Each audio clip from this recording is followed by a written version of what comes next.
Hello guys and welcome back to the manga bedroom, and today I have got a pretty interesting concept I think that has never been seen before in the manga YouTube community. Today we're gonna go over some of my manga in my manga collection, not all my manga. It's gonna be a couple of part series, but we're gonna start with the first episode. Today we're gonna pick apart some of the volumes in my collection and we are going to decide they are overrated or underrated. So without further ado, we're gonna get started with our first series, which is indeed Berserk by Kentaro Miura. Berserk is a very good seinen story. Seinen meaning it has a lot of violence, a lot of gore, and it follows our main character Guts. Guts is a mark of basically a demons and all that stuff following him around because he has that mark on his body and he is in big trouble because of it.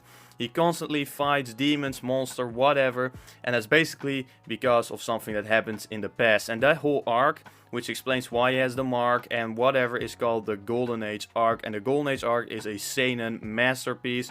A seinen masterpiece on a lot of things. We're gonna start off with the artwork. The artwork of Berserk definitely is really good. You have really...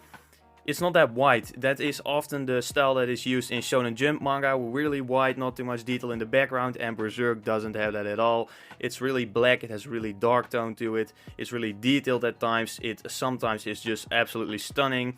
I would really give the artwork a 9, and I don't see a lot of people talking about the artwork, so I would definitely say that it is underrated in the artwork department. As for the story, as I was talking just about now, the Golden Age is really praised, but rightfully so. So I would definitely say that the Golden Age arc is just rated. It gets the praise that it deserves. And of course there's also manga after Golden Age, and the manga after Golden Age, it isn't something that I think is the best in the world. I do still think that it is really good. I do notice a dip of quality. I know there are Berserk fans watching my channel getting really angry about this, but I just noticed a quality dip in Berserk after Golden Age. That's just simply how it is, and is underrated after Golden Age because it is still really good. Don't get me wrong, it's a really good and cool story, so be sure to check it out even after Golden Age. Moving on, we have let's see, the first series I read after this is Blum by Tsutomu Nihei. Yo, I freaking keep forgetting to record the plea to subscribe, guys. So we almost hit 500 subscribers, guys. Come on, subscribe today. It's free. For real, I hope you're enjoying the video. And I'll get the fuck out of here right now. Because story-wise, this is all left up to interpretation. That's because there isn't a lot of dialogue. It is all really centered about the artwork in itself. It is centered about basically an area that we don't know. It takes place in the future, in a sort of dystopian world in which there are no real buildings more. It's basically like a big hotel. There are like several floors, and these are all basically have really strange buildings in them, really strange structures, and our main character has to basically venture through them, goes through some sort of journey, and there are basically, it is the building against them. I have a feeling, for what I have read so far, is that the building is basically, nobody is controlling that anymore. The building is unfortunately controlling itself, and our main character is basically fighting the building to gain back control so humans can actually live again there. So I would say artwork wise, it is definitely also a 9. Basically the buildings are awesome.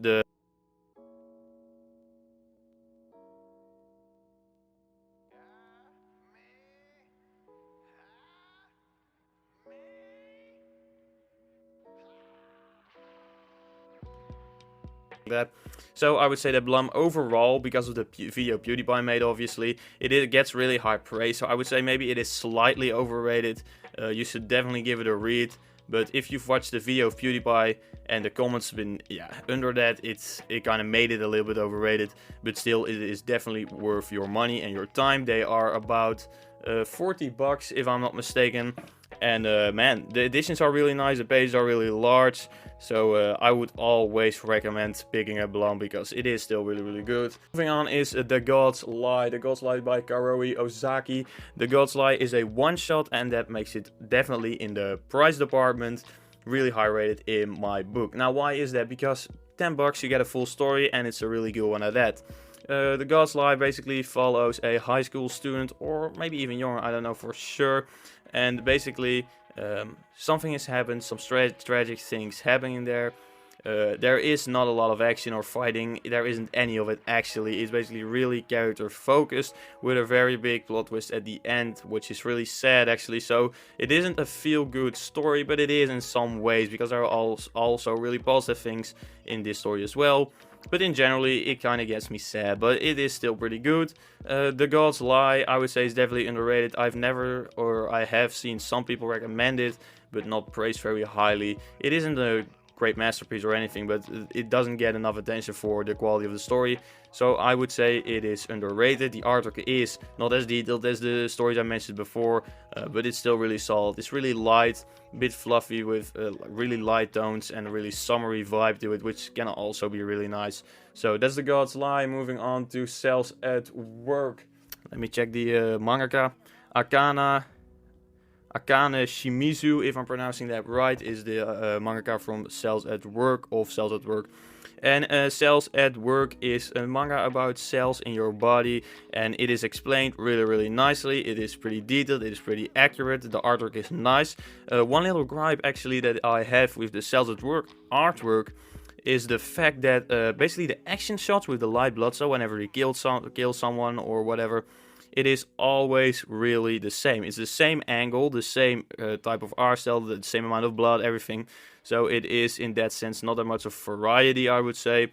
So Cells at Work has really nice artwork. It's definitely really good, but that's something that it stood out to me, that it's always the same angle and whatever. I would like them to switch the finishing move up a bit. Making a story about cells is very hard, whereas the character development, whatever, it's really hard to do.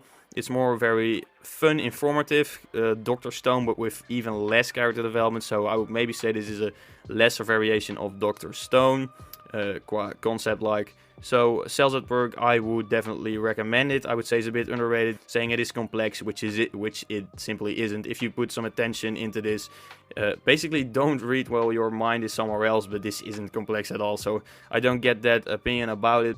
Yeah, I'm looking at myself right here.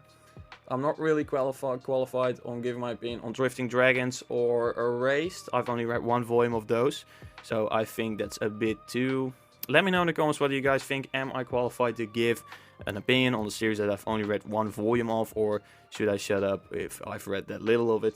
Then we're gonna move on to the next series, I guess, Vinland Saga. Vinland Saga is definitely... Let's take a look at the price. These are 20 bucks a pop, I believe. 20 bucks a pop. Fair price for the edition that it comes in, the amount of pages that you get.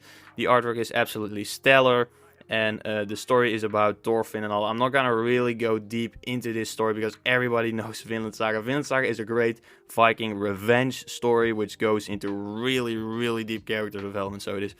The characters are great. The artwork is of a level above anything I've ever seen. Probably it's really up there, and I would say that this is maybe even a bit underrated, but I'm thinking a little bit underrated because it is that good.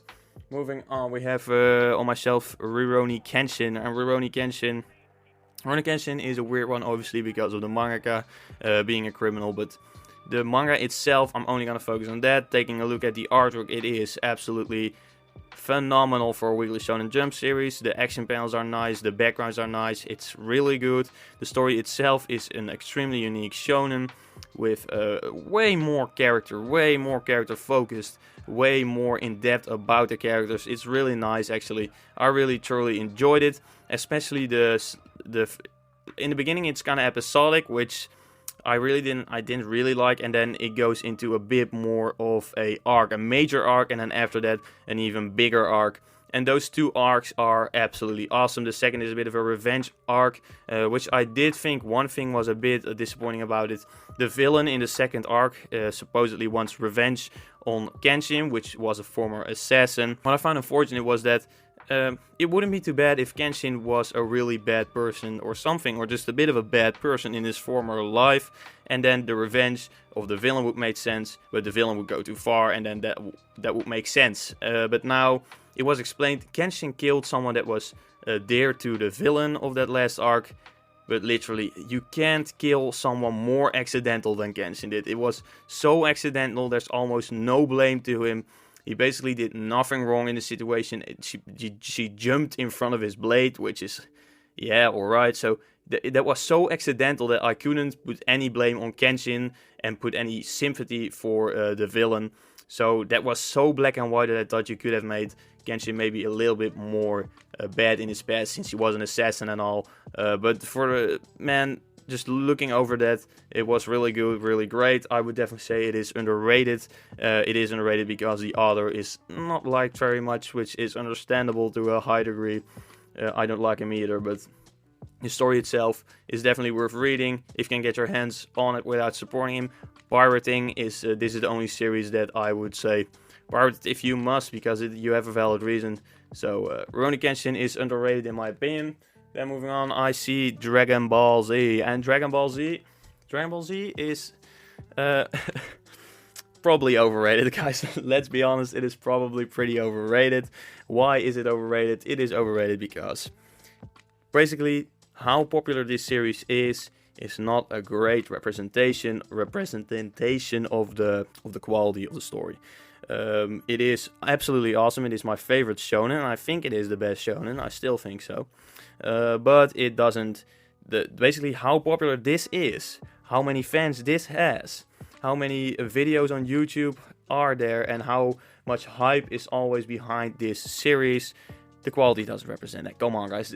It's actually impossible to be that good. It's almost impossible to be so good that you deserve the hype and weight that is behind Dragon Ball Z. So I would say it is definitely a bit overrated, but absolutely read it because it is one of the best shonens. For me, it's the best. I know not everybody thinks like that, but I think it is.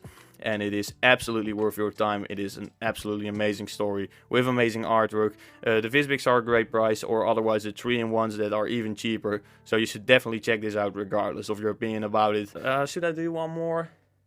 Should I leave it at this? Should I end the video? Let's do a bonus one. Let's do a bonus one, guys. We're gonna do Dragon Ball Super. I've got Volume 1 to 10. It's a nice link with Dragon Ball Z. And Dragon Ball Super is, in my opinion, heavily underrated because it gets so much flack. People love Z. And therefore they don't like Super, because Z, they watched it in their childhood, and now Super is not Z. It doesn't give them the same feeling, but it's understandable. You grew up, you became 20 years older, you're not gonna enjoy Dragon Ball as much as you did when you were 10 years old, regardless of the quality of the story. But Dragon Ball Super is, in my opinion, just a really solid Dragon Ball action. It's probably worse than Dragon Ball Z. It doesn't have the same quality, but now, of course, Toyotaro is new and all that. The new mangaka Toriyama doesn't make the manga anymore. But his new arc, Moro arc, and now Granola arc, pretty nice stories, and I think he pulls it off really nicely. I think we should give him a bit more credit for it, to pull such a franchise along, which has been around for so long already. And I think Toyotaro is doing a great job, and I really enjoy Dragon Ball Super. So I would say for $10 with pretty good artwork, with just the story you expect from Dragon Ball, it is definitely underrated. Okay, and that's gonna be it for the video, guys. If we hit 500 subscribers, the moment we hit 500 subscribers, I'm gonna upload part 2 of this series immediately. So be sure to subscribe. That would mean a lot. I'm trying to reach the 500 mark. And I wish you guys all a great day. I hope you guys are enjoying the manga that you're reading right now. Let me know something in the comments that you maybe like to ask me or like to talk to me about. I like talking to you guys a whole lot. And I'll catch you guys next time.